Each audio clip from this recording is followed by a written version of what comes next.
Hello again. This is my second video, and I kind of wanted to start sharing more about my short film that I wrote and directed back in 2025. Midge and Nancy is the title. You can catch it on my Patreon at Tales of the Mundane. You can find it here on YouTube under at felixonmars.collective. My Patreon has a collection on there for the Midge and Nancy special features, so go check that out. It costs $15, but there's also a lot of free material in there too, so you don't have to buy it if you don't want to. That's not good salesmanship, but whatever.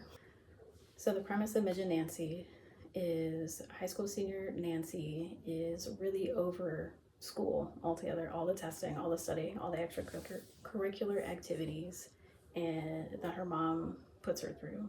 And she wants to just go out and do her own thing and just chill. But the thing that she wants to do is to help old people. She likes to go visit them in the nursing home and talk to them because they have a lot of wild stories to tell from their youth, and she doesn't have much of a wild life given like all of her rigorous academic work, so she likes to live vicariously through them. And the short film takes place with starting with Nancy grabbing a volunteer flyer from the school's bulletin board. She thinks she's going to go help a elderly person around the house and just hang out and talk with them, but it turns out to be a 30-something-year-old woman named Midge. I won't say the rest, but go and watch it. It's a stoner coming of age comedy, basically. It's cozy. If you like Gilmore Girls and Broad City, you'll probably like this. Those were my two big inspirations for writing the story. So how did I come to write and direct this short story? Why this story in particular? As a writer, it's been my goal to write work, create work that makes people feel seen.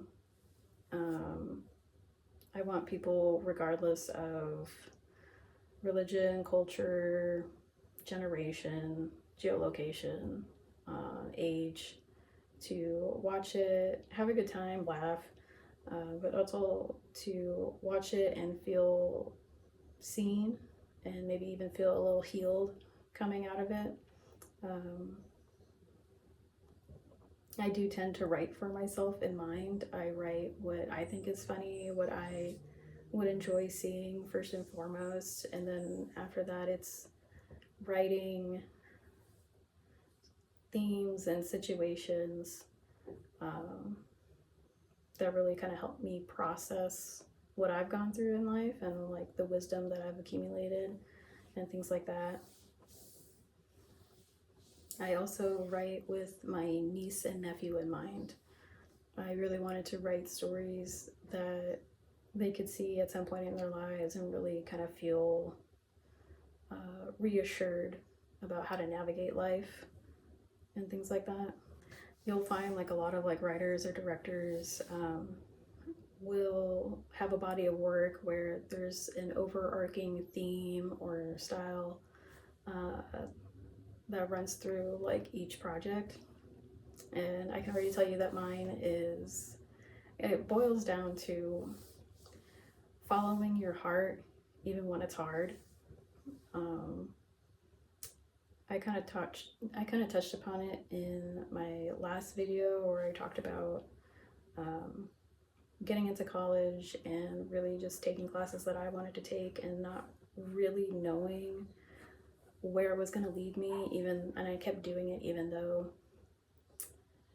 I was very uncomfortable and anxious about it and was doubting myself the whole way, and how everything has just been coming together very beautifully, even amidst all the chaos that's been going on around us. So Midge and Nancy in particular is based on sort of like a condensed version of my high school experience, kind of more my senior year of high school. So again, in my last video, I talked about how I had gone through, I don't know if you can hear those dogs, but I can't really do much about it. So we'll just deal with it. Okay. As I was saying, so I went through a lot of fundamental schools when I was younger, and they were very much like focused on testing, making sure like you were passing your test, you were doing well on standardized testing, things like that. Every moment of school, every spare minute, they managed to figure out how to get us to do more practice tests and more studying outside of the regular curriculum. And how that all just made me feel like super burned out and over school by the end of 8th grade. But I got this sort of like rest year when I went to my neighborhood high school, which was a lot different. It was not always safe. There was a thing, I don't know if it was that school or I think it was the district,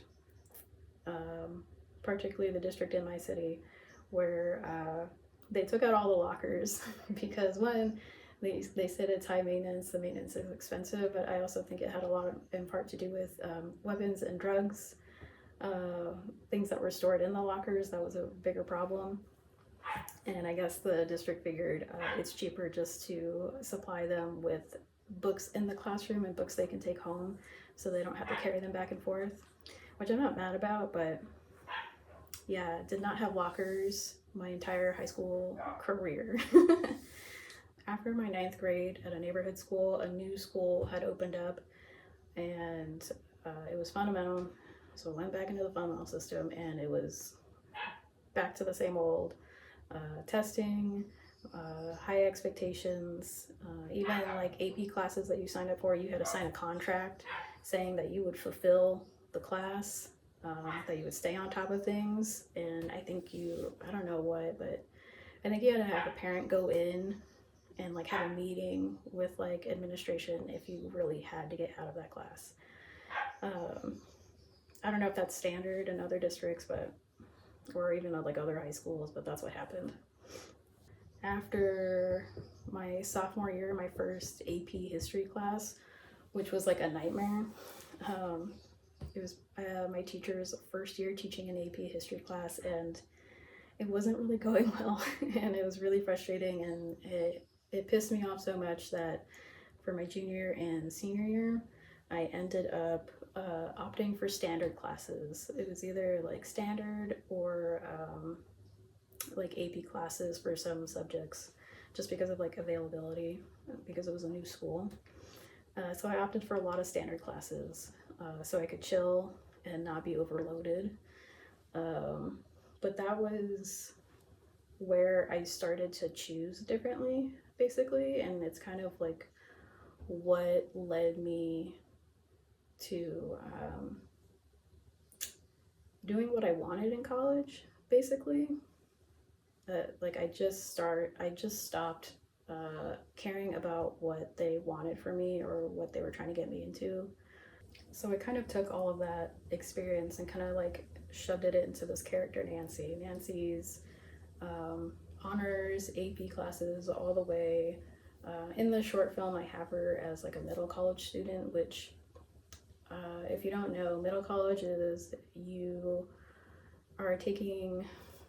you're a high school student taking college level classes on like a community college campus. So a lot of the courses count towards your high school diploma, but also towards like an AA degree. And it was originally started to get troublemaker students or struggling students used to being like on a college campus, so they'd get excited about like going to college and finding something that they liked. But it also had more,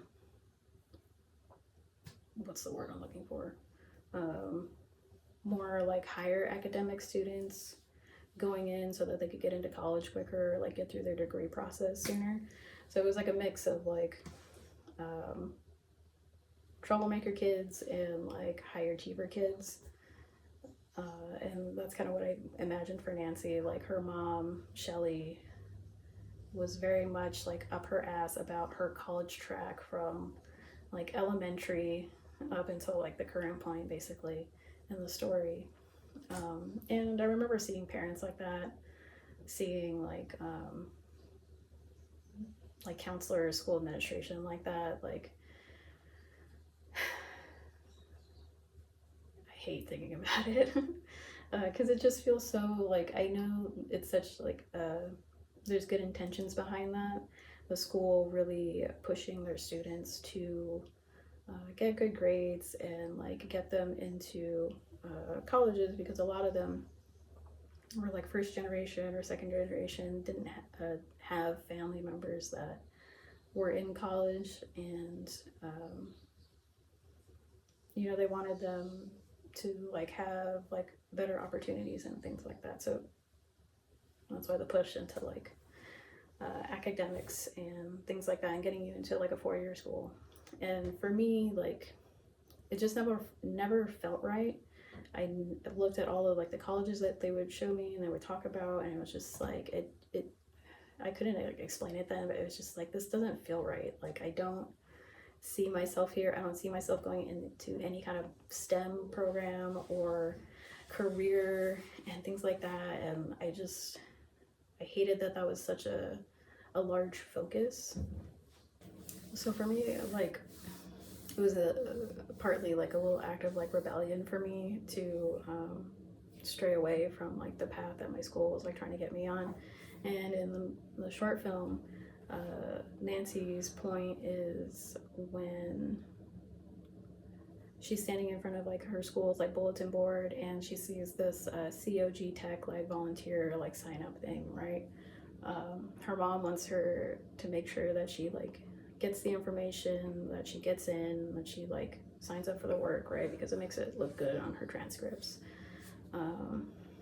But she sees another flyer that interests her and seems right up her alley, and she makes the decision that, I'm going to lie to my mom. This is like probably the first time like she like lies to her mom. And it's such like a wholesome like reason too. I just thought that would be cute. I feel like I'm struggling a little bit more in this video. Trying to get my thoughts out. It's really warm in here. Yeah. Feeling uncomfortable again. It's okay though. It's alright.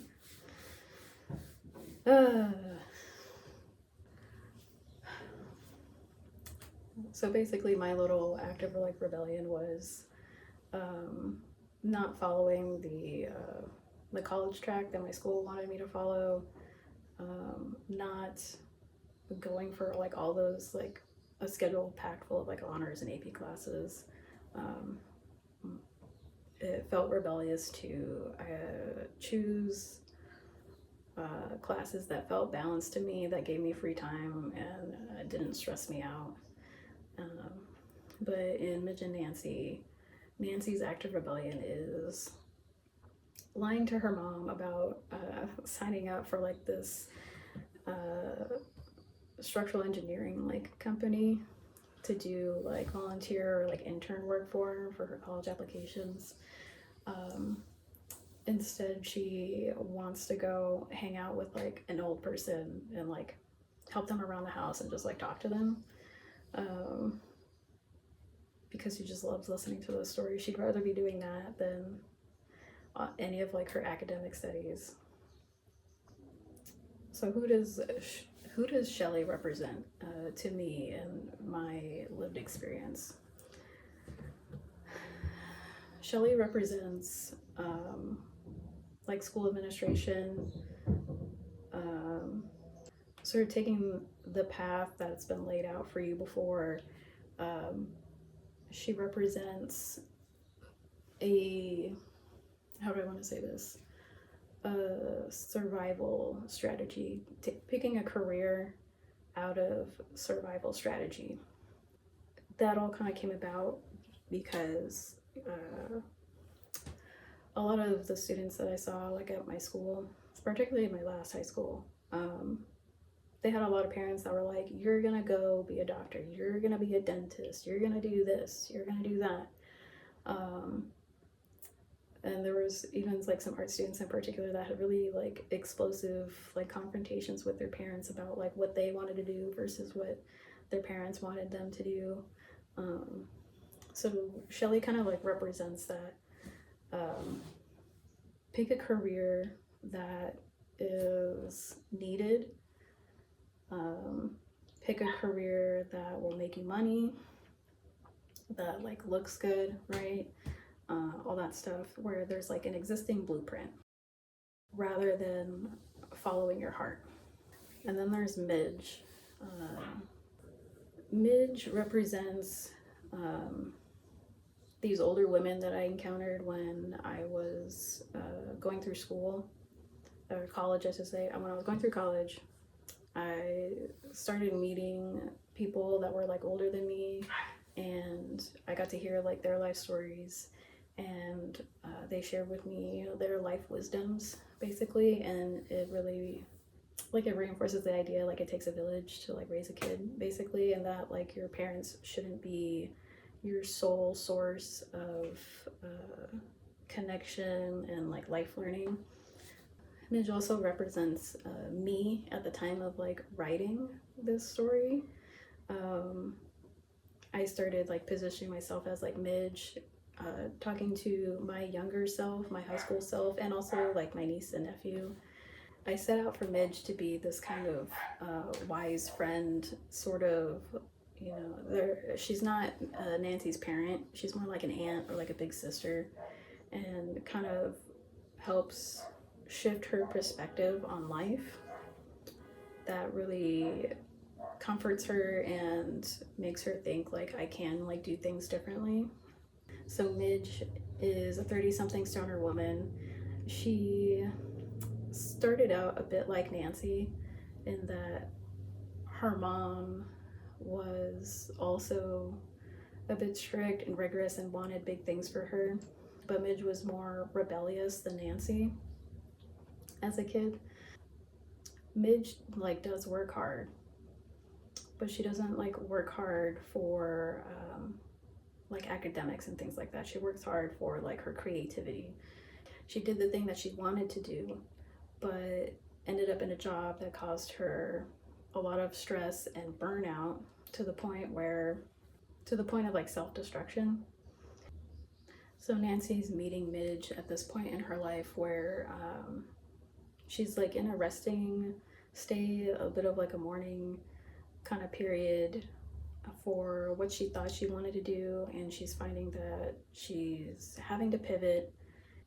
So while Nancy like had intended to, or was like led to believe like she was gonna go help like an old person and like hear their wild stories and kind of get that hit of like nostalgia and that sense of like joy and peace from hanging out with old people, she's finding it in Midge, someone closer to her age and someone that she feels like she can confide in and be vulnerable with. And Midge is just really supportive of Nancy and is very much like on board with like her setting out to do life on her own terms. But yeah, if you're watching this far, thank you.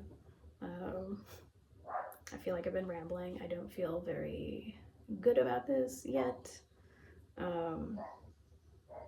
I did enjoy like my first video. I was watching it as I was editing it, and I thought I was gonna be feeling a lot more cringe, but I was like enjoying myself, and I was like enjoying what I was talking about. I feel like I've been rambling. I don't know if anyone else like recording videos goes through this where they're like saying something and then they just completely like So if you've been watching this far, I really appreciate it. This is still feels uncomfortable, but it's okay. We push through it. We get through it. No one shoots a YouTube video straight through in one take, so it's okay. We edit, we cut it together. It makes sense. It doesn't have to be perfect. It's fine. Yay. Okay, so enough about characters and me rambling. What did I ultimately want to say with this film? And I kind of touched on it earlier. What I ultimately wanted to say with the story is it's better to follow your heart even if it's hard. And if we're talking like themes, like theme of my life, that's been like the number one theme in my life is following my heart, my intuition, even when it's scary, even when things are uncertain. It's been a little bit of a wild ride. It's been very uncomfortable. It's definitely felt like unstable at times, chaotic, and like, would I do it again? Like, yeah, I guess so. Like, has it been worth it so far? Sure. It just felt like there were some life lessons that didn't need to hurt as much. I feel slightly offended and bitter about some of the things I've like gone through in life. I just feel really tired. Like, is it 36? I know everyone must be feeling really tired and just like over the politics of the world right now. So even though I am where I am and I'm in a bit of a survival state, I still enjoy what I do. I'd still much rather be doing like art vending and film production gigs and things like that, even though it's hard, because I don't do well. Like, sure, I do my work well in like 9 to 5s and regular day jobs, right? But I have a hard time respecting hierarchies. That's this is like a little side story, but when I worked retail, I became a stockroom supervisor, and how do I say this? Like, I prioritized the goal and the mission of like being like a stockroom supervisor, which was like maintaining the engine of the store, maintaining like cleanliness, organization, and making sure people like kind of helped me with the upkeep and things like that. So I think it was militant at times, but I definitely cared about my coworkers and things like that. But I like, if my store manager, my assistant manager were fucking up, I did not care. Like, I was respectful, but also no nonsense. So like, if their like if their lunches were like in the fridge and they did not take them home by like a certain day, I threw the whole thing into the trash. I don't tolerate a lot. So I don't like corporate politics and things like that. I don't do well with it. When I see that there's something works a better way or something's like inefficient, like I will change it and like do my own thing. So I do better working for myself, or like having my own business. And it's like, even though it sucks right now, it's like I wouldn't want to do anything else. So yeah, I've lived my life following my heart and intuition, even though it's been hard and scary and things like that. You can do it too. You can develop your intuition. I guess like if there was like reading material, I would recommend reading Paulo Coelho's The Alchemist. That is such a really good book and such a great example of how to follow your intuition, how to trust the unknown, and things like that. It also does a really great job of illustrating how it works when you like follow like your intuition. Like, your intuition will tell you to like go over here, do this thing, go over here and do that thing, and it's like, it's not a linear path. It is like, it almost looks like toddler scribbles like on the page, but it's, when you kind of like zoom out, it's more like jumping between like star constellations, right? So there's like all these different like places that your intuition will tell you to go, things that it'll tell you to do, and it looks really chaotic, but really it's getting you to go up and up and up. So it's like you feel like you're in like this chaos, but it's like sending you upward, basically. So I definitely feel like after years of, sorry, I'm getting antsy and I'm losing energy. My iPad, I'm losing words, energy, battery power, both personally and on my iPad. I'm starting to fidget. I'm sorry, it is what it is. What was I saying? It looks like scribbles. It's more like a star constellation map. And it's all meant to get you to your like higher level, like your highest potential, where you're gonna be most fulfilled and content. So yeah, try it out. Following your heart, I mean, I know it's easier said than done. Following your heart is not for the faint of heart. So in conclusion, Midge and Nancy is my first finished written work. It is my first like self-directed film. It's not perfect. It has its flaws. There's some camera shots that I missed. There's some shots I'd like to change. It is what it is, but ultimately I am very happy with it. Every time I watch it, despite like its flaws, it makes me smile, it makes me laugh, and it makes me feel good inside. So check it out. I hope you like it too. Where do I want to take Midge and Nancy from here? Well, I kind of filmed it as if it was like a TV pilot. I kind of don't care which direction it goes, whether it goes towards like a series or like a limited series or a full feature. I kind of have a plan for both. I have like an outline for the series, like the major arcs and things like that, and kind of the sub stories. Feature film, it's all up here. Like a good writer, spend a lot of time like writing it up here before you put it down on paper. But for the full feature, I would have it focused on, I would rename it and I would have it more focused on Nancy's story. It'll be like her going into her last semester of high school, and this is where she starts making a lot of drastic changes to her life, causing a lot of conflict with her mom, and even some of her new friendships. She develops new friendships and some of them start to suffer.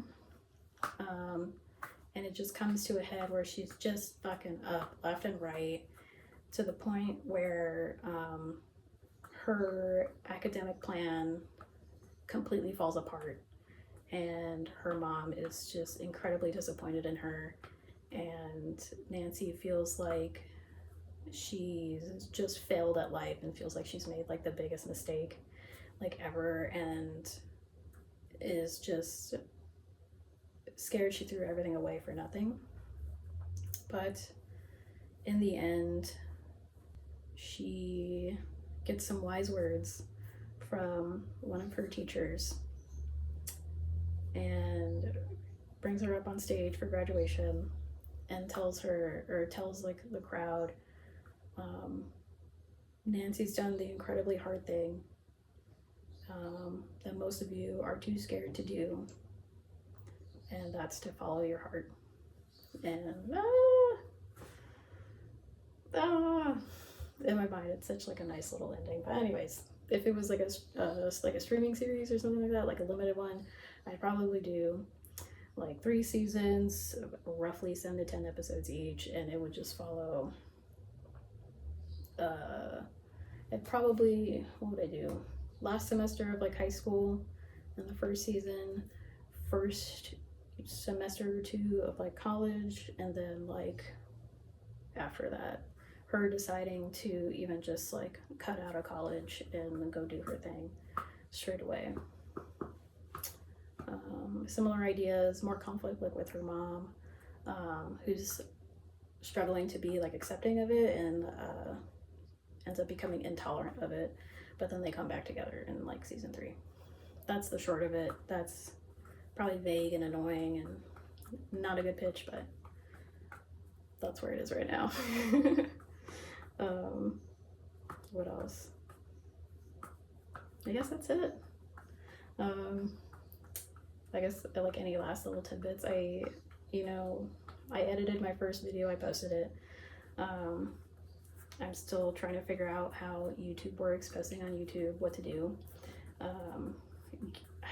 And while that was like the annoying part, like I hate the admin and technical stuff, but editing the video, I thought I was gonna be way more uncomfortable and feel really cringy, like going through it all, but I found myself smiling and I ended up enjoying it, which is weird. Like not in like a superficial way, but it was just sort of like I enjoy my own company kind of way.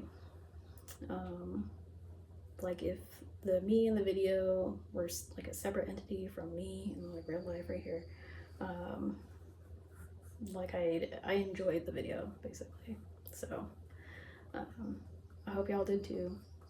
Check it out if you haven't. It's a Q&A, get to know me. I don't feel as good about this one, but we cut and post anyway. We do the scary thing even when it's not perfect, because perfectionism doesn't technically exist. It is not objective, it is a subjective concept. What we think is perfect is not perfect for someone else. So I don't really believe perfection is really a thing. So why agonize over it, right? So till next time, y'all.